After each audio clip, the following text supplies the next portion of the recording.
Sa nalalapit na ika-30 anibersaryo ng EDSA Revolution, isang mensahe ang iniwan ni Senador Gringo Honasan para sa lahat ng mga Pilipino. Kung ano ito, alamin sa ulat ni Jade Miguel.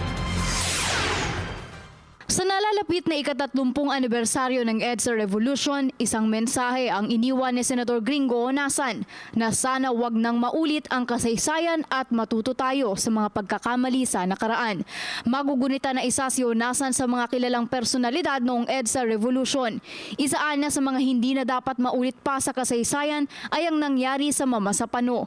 Sa pagbubukas muli ng pagdinig ng Senado ukol dito, nararapat anya na mabigyang linaw kung ano ang chain of command. To me, the Mama Sapano incident revolves around one central issue, the chain of command. The chain of command is not an idea. It is not a concept. It is an institution.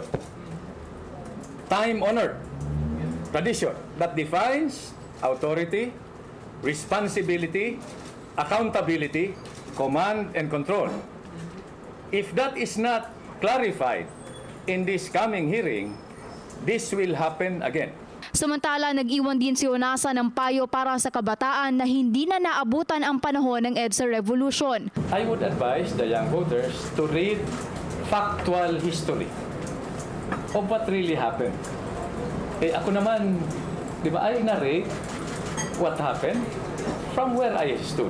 Sa pagtakbo niya sa pagka-vice-presidente sa darating na Mayo, hindi raw importante sa kanya kung siya ay manalo o matalo. Basta sa ngayon, nakatuon na niya ang kanyang atensyon sa kampanya, bagamat inamin nito na noong una ay nag-aalangan pa siya na tanggapin ang alok na maging running mate ni Vice-Presidente Jojo Marbinay.